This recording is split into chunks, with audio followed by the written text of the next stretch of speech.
सुझाव देते हैं। मुझे आज भी एक पर्ची में किसान ने सुझाव दिया है कि कैसे कैसे गन्ने की खेती कर रहे किसानों का नुकसान हो रहा है और नीति में क्या परिवर्तन होना चाहिए। भाव्य भी घोषित नहीं है, हाथ उठा रहे आप, बहुत समझदारी की बात है उसमें, मैं उसको गंभीरता से लूंगा। तो ये आप अपनेपन नहीं, अपना अधिकार समझते हुए, मैं दुनिया की नजर में मंत्री हो सकता हूं, आपकी नजर में बेटा और भाई हूं। मैं यही कहूंगा कि उपचुनाव है, हमें और आपको और ख्याल रखना है कि हमारी कोई भी वोट खराब ना हो। हमारा जिनसे मुकाबला है वो तो चाह ही नहीं रहते कि आपकी वोट गिर पाए।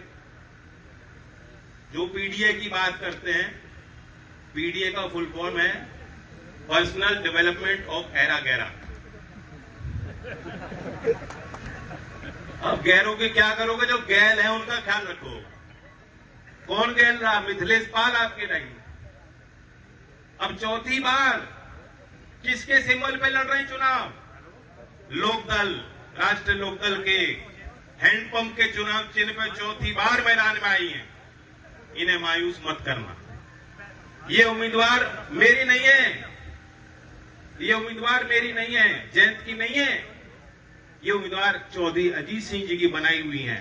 चौधरी अजीत सिंह जी ने खड़ा किया था इनको आपके बीच, और उन्हीं की छत्र छाया में बार बार इन्होंने मौका मिला, चुनाव हारी, तब भी उन्होंने मेहनत करी। 2.5 साल में आपने जिता दिया और 2.5 साल का जो अगली किस्त आपसे मांग रहे हैं। तो मैं यही कहने आया हूं, अब तो मेला भी हमारा स्नान का आगे हो गया। और जो पीडीए की बात कर रहे थे, जो कह रहे थे संविधान खतरे में है, लोकतंत्र खतरे में है, वो नहीं चाह रहे थे कि यहां गांव देहात के लोगों की वोट पड़ जाए। उन्हें अच्छी तरह भली भांति मालूम है कि गंगा स्नान में कौन लोग जाते हैं, गांव के लोग, साधारण लोग। पहले तो बहुत बड़ी प्रथा थी, बैल वैल सजा के पूरी लेके चलते थे। हमारा तो यही पर्यटन भी है, यही आस्था भी है, यही धर्म है, यही परंपरा लंबी रही। तो क्यों उन्होंने विरोध किया इस बात का? मैंने देखा कि उन्होंने, अखिलेश जी ने ट्वीट किया कि ये तो डर गए इसलिए चुनाव की तारीख हटा दी। वो ये भी कह सकते थे कि अच्छा निर्णय लिया। एक तरफ आप कह रहे हो संविधान खतरे में है, और दूसरी तरफ जो संवैधानिक संस्था है चुनाव आयोग, रोज उसको कटघरे में आप खड़ा करते हो। चुनाव में भी हारा था, चौधरी अजीत सिंह भी चुनाव हारे थे। एक बार उन्होंने जो है पोलिंग, जब काउंटिंग हो रही थी, काउंटिंग के बाद निकल के उन्होंने ये नहीं कहा कि रिकाउंटिंग कराओ या ये कराओ या चुनाव है, उन्हें क्या कर दिया, कभी नहीं कहा उन्होंने। बताओ, आप सब लोग गवाह हो, नहीं कहा उन्होंने, स्वीकारा निर्णय ठीक है। और दूसरी तरफ वह लोग हैं जो बार बार हार भी रहे और हार मानने को तैयार नहीं। जो गंगा स्नान में लोग जाना चाह रहे हैं, उस परंपरा का भी सम्मान नहीं करते, उस परंपरा को भी कभी आदर नहीं करते, अनादर कर रहे हैं वो लोग जो कह रहे हैं कि क्यों तारीख टल गई। तारीख इसलिए टल गई कि मीरापुर के गांव की वोट वहां पड़ जाए बक्से में, ईवीएम में।